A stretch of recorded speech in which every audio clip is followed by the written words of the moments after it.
Okay, so we promised to talk about critique in all of its forms. Where did you want to start? Giving critique. I'm a big fan of the compliment sandwich, And for people who don't know what which that is. is where you'd be like, oh, that's great, it's wonderful, I wouldn't change a thing except for this, this, this, this, this. Overall, it's good though. That, but less obnoxious. Yeah, so positive, negative, positive, basically. Yeah, just so you don't completely destroy someone. Because I find personally, whenever I'm very dissatisfied in a result, that's when I tend to receive compliments for it. And when I'm really pleased with something, that's when other people tend to just completely slam it. So it's very difficult to predict what is going to go down well and what isn't. And I think that goes for other people that you're critiquing as well. So best play it safe. Point out the things that they're doing well so they don't change those things. And personally, I believe there's 3 different sort of tiers of note giving. There's like the things that it's like, okay, no, you got to fix this now. I don't care what you say. Like it's not about whether it's good or bad. It's just wrong. There's the I'll keep this in mind for next time type notes, where it's like we can live with this, but don't do it again. And what was the other type? I think it's like, maybe keep this in mind. No. It was something else. I can't remember at all. That's a bummer. Maybe it was just the 2. Oh, I'm really curious now about if there's a third one. The 2 make a lot of sense, so it needs to be fixed now and keep this in mind for the future. What would the third one be? Yeah, I'm very fond of the keep in mind for future one because... Well, of course, because it means you get to move on. Exactly. But I like it a lot for giving as well because the whole production can move on. It's very easy for episodes to get caught up for ages and ages on very trivial matters. And then you're stuck fixing small things. And then it can go through like 4 or 5 rounds of reiterations while the animators are trying to figure out what the heck to do and what is your personal vision for it. And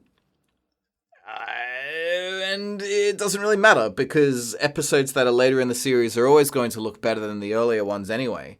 So you might as well just sort of learn as you go. Critique it, be like, okay, that kind of sucks, but we can live with it for the sake of the deadline. But if you keep an eye on it for next time, then that would be great.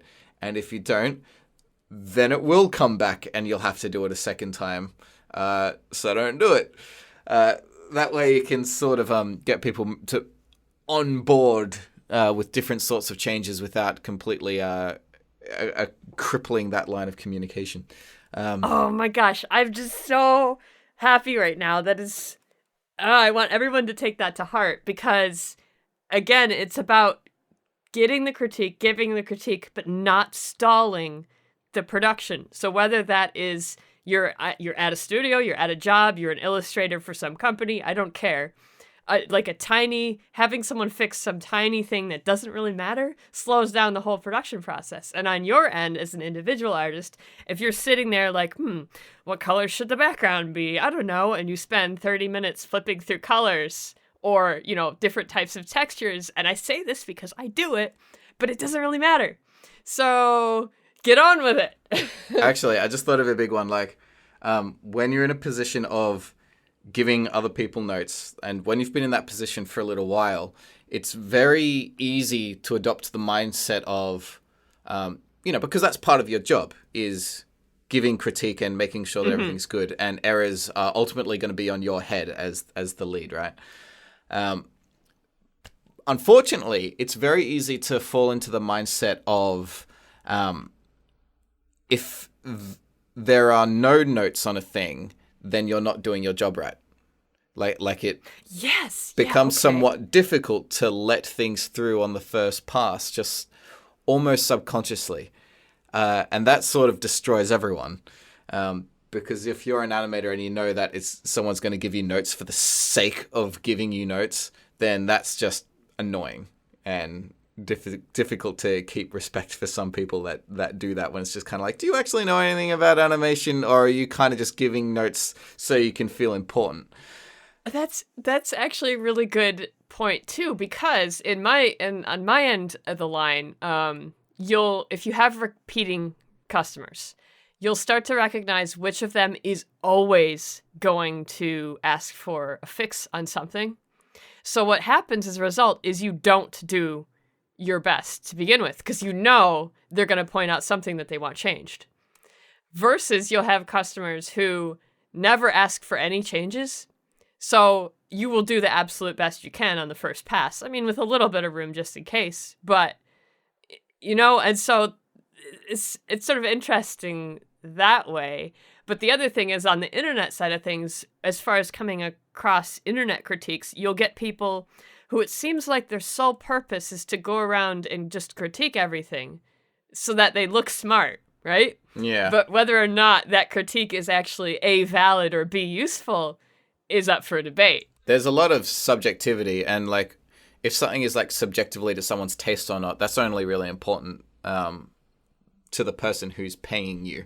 That's when you want to respect that opinion. Yes, yes. But, sometimes, because they're in a position of power and they're the one with the money, they're going to be, sometimes executing changes just because that is their position. And what's weird is that it's easy to forget that. And I had to like relearn that, where I found myself giving more notes than I probably should have been. And it's somewhat difficult to resist that urge. And you have to get used to the idea of letting a lot of stuff through on the first pass. How interesting. Because I've never been in your position. I haven't been in your position before. I mean, as far as actual industry stuff, sure, small scale productions, like freelance stuff, sure. And you let it through on the first pass because you want to be done.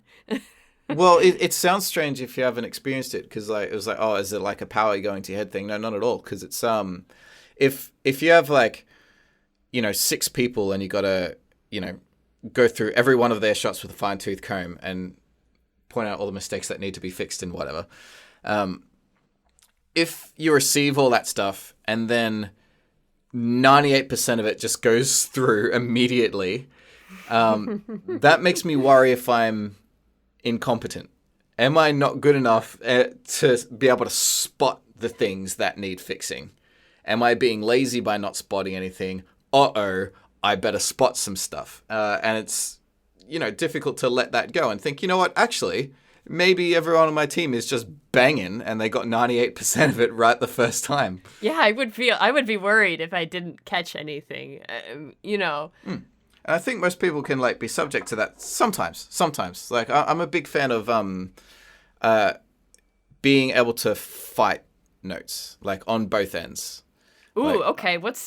Tell me about that. So we're talking about notes, like you get a piece of critique for a shot you animated. You get some notes from your boss, or vice versa. You give some changes to people in your team.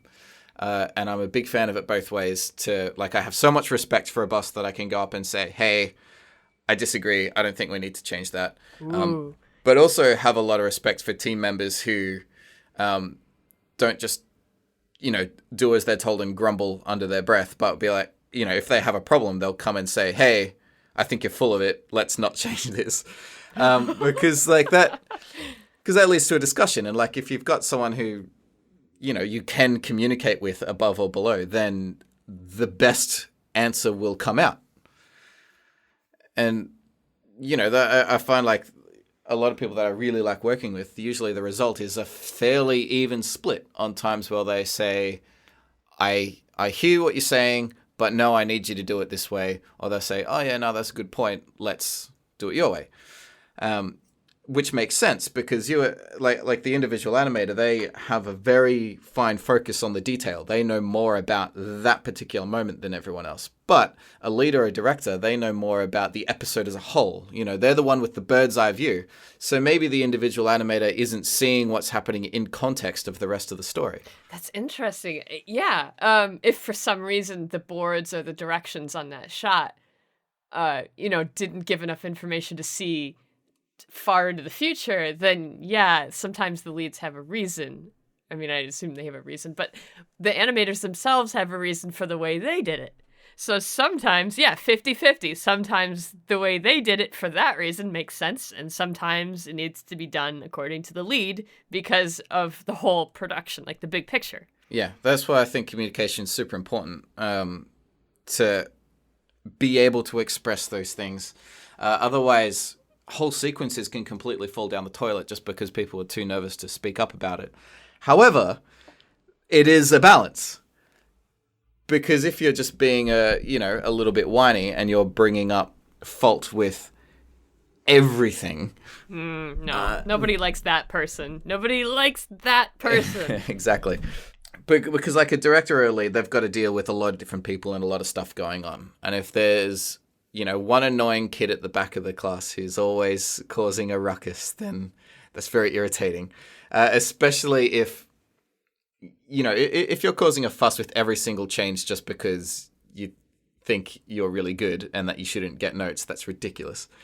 Everybody gets notes. That's kind of funny though, because like a lot of the times I'll sometimes get notes back from clients. And by the way, to all of my friends and, people I've worked for listening to this, I'm not talking about you. The people I'm talking about probably almost guaranteed are not listening to this, so whatever.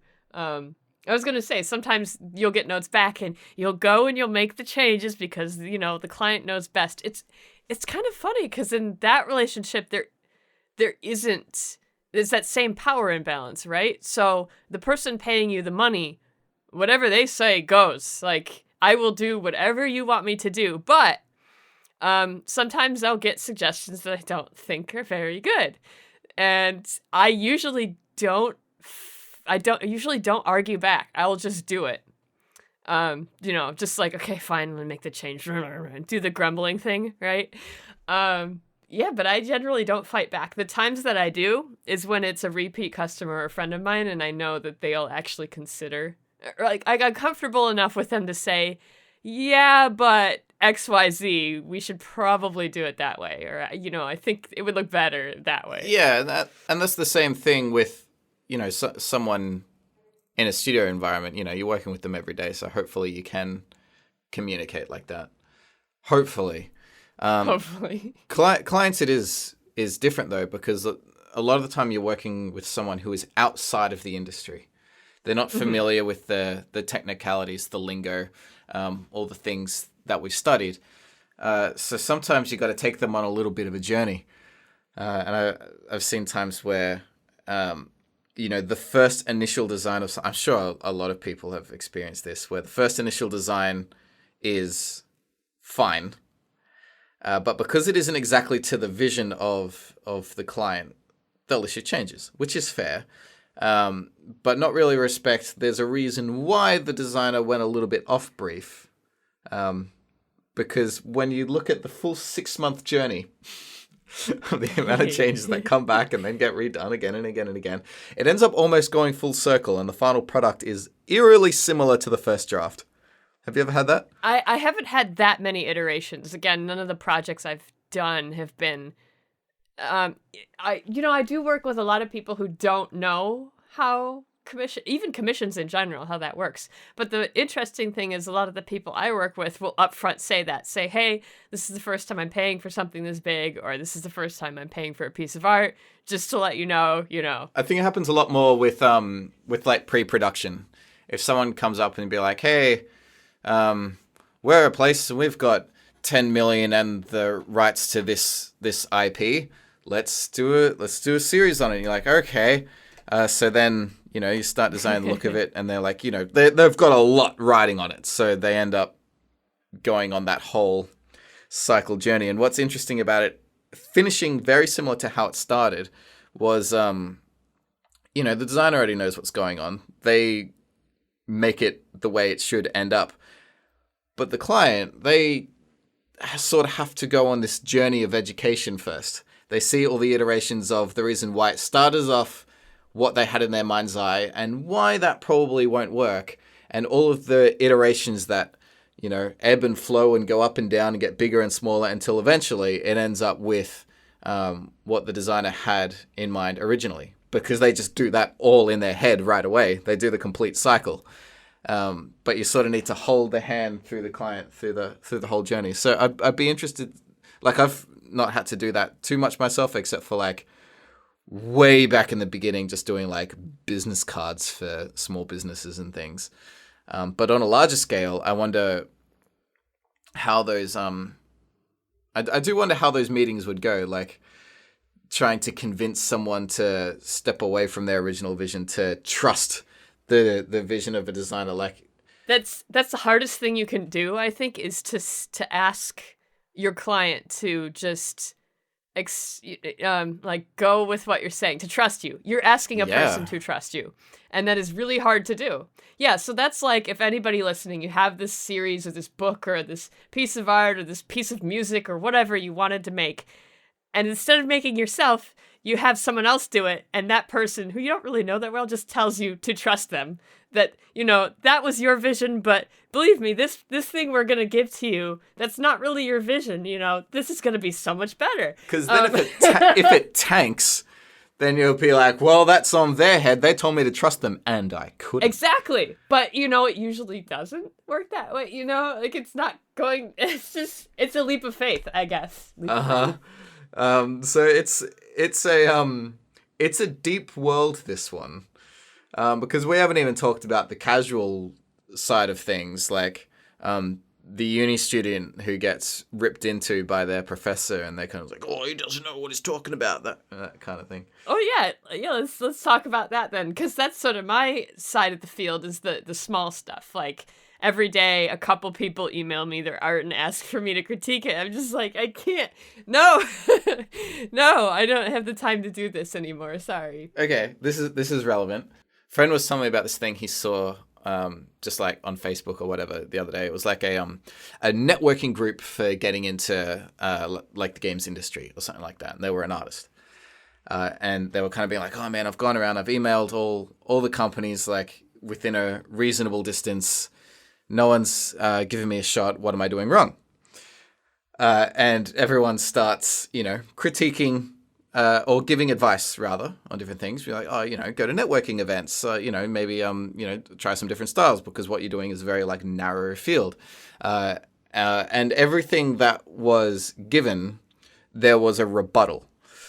Oh. So, it's like, oh, why would I go to networking events and pretend to like people that I don't, and that kind of thing. Like, it's like, oh, well. So then people are saying like, oh man, like, you might want to keep an eye on an attitude like that, because like, this is a networking thread. What if there's potential employers looking at this? What will they say to, the way that you're speaking right now? And they're like, oh, I don't care what they have to say, that kind of thing. It's like, whoa, like this is a very like, we're starting to see why maybe no one's given you a crack yet. Has nothing to do with your work and everything to do with your attitude. Well, can you imagine having a mindset like that and then being told that your designs need a little bit of tweaking? Well, what I can't imagine is hiring someone with a mindset like that. It's that's very different to what we were talking about before about fighting for your notes. Like, I'm very used to that happening now in a professional way, that I forget about the kinds of people that will fight everything just because their pride could get hurt. Yeah. Or just because, either that or they're lazy and they actually don't want to fix it. It's just, I've worked on collaborations before where there were a couple individuals who, no matter what anybody on the team said, would not edit or change or do whatever to their contributions. And so we just ended up throwing a lot of them out, or, having to fix them ourselves. And it's just so frustrating. I would never hire a person like that. But this is on a for fun collaboration thing, right? Everyone's contributing for free. So I feel like that's a little bit different again, though, because if I was doing something for free and then I was given notes on 50% of it, I'd be like, get lost. This is a gift. Take it or leave it. You don't get changes on a gift. But a project like that's probably different again. This is like, when I've like drawn a picture for a friend and then they ask for changes, I'm like, no, that's silly. No. This is more like a high scale, very well established community project where everyone joins knowing that that you're going to get critique, and the whole idea is to make the best possible thing. So it's not like you, yes, it's not like you join. I mean, you can. There's different types of people. You could join just to make contributions for fun and throw them in there and they get accepted or they don't. But if, some people say, wow, this would work so much better if you did this or made this change or whatever, or like, hey, I'll help you. I'll make some art assets to include in this thing. And they're just like, nah, you take it or leave it. Or they fight with you. It's just, no. It's so weird. I remember one where this was like on a show, right? So like everything that you kind of contribute to it is owned by the show. Yes. Like, yeah. That's not too difficult to wrap your head around. So someone had done a vehicle design or something like that, and it was getting some notes from, I'll make the engines a bit bigger and stuff like that. And they're like, oh no, I like it how it is. Maybe I'll just use it for my own thing then. And we're like, no. This is designed to the brief of like for this show. You can't just take it for your own project because it's not perfect yet. That's amazing. I'm sorry, that's probably like the most amazing thing I've heard. They didn't stick around very long. Humility is a weird balance, and like most people I meet are pretty in tune with it, because like you do get your soul crushed on a weekly basis. So you kind of build up a tolerance, I suppose, as to how it works, because like you don't take it personally. It's funny because it's easy to say, well, don't take it personally, or I don't take it personally, but to say that and mean it, it takes going through a lot of critique and experience to be able to say that and actually mean it. Yeah, like there's definitely been times where I've sort of like overdone it, like put too much energy into a shot, been very pleased with it, and then have it be cut, toned down, or changed, and feeling really butthurt about it. But that's my fault because I put more into it than it needed. Yeah, and I'm speaking of that, if you're working on film productions, maybe even episodic TV, but probably not so much, some people animate stuff that gets cut completely, and it's just gone from the movie. It doesn't even exist. Can you imagine? If you can still use it for a demo reel, and like, then that would soften the wound, hopefully. Spending, especially on a traditionally animated thing, and having it get cut from the film to strengthen the film. Because in the end, it's all about the story, and sometimes you gotta cut. You gotta kill, what is it? Kill your, I was gonna say kill your children, but don't. Yeah, that's it. It's even more rough for personal projects. I remember first hearing that phrase when I was like just in high school, only working on personal stuff, and hearing that, and the idea of abandoning a personal project that I'd spent years on deliberately felt next to impossible.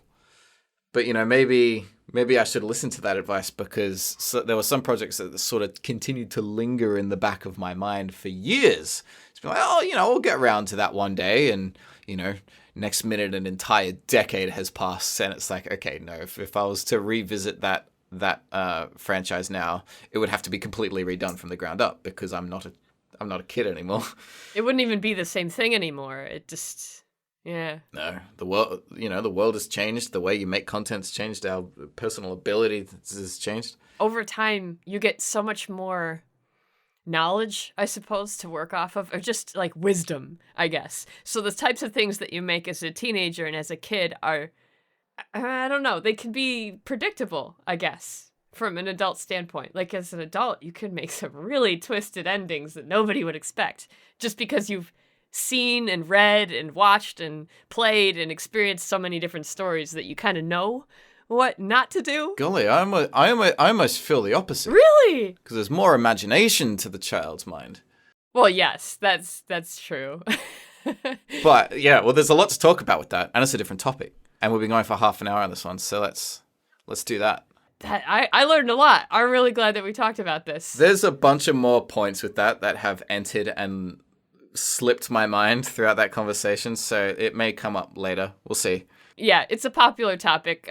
People are always asking me about critique and this and that, and critique. It seems to be very important for people, so yeah, we'll probably talk about it. It's one I definitely wouldn't mind revisiting, because I think the comment section for this one will be quite interesting as well, hearing people's personal experiences, what they've had to deal with receiving it and giving it, and we can bring a lot of those points in onto a part 2 of this, I think. That'll be a long ways off in the future, probably, but if you keep listening to the podcast, then we will definitely be talking more about critique.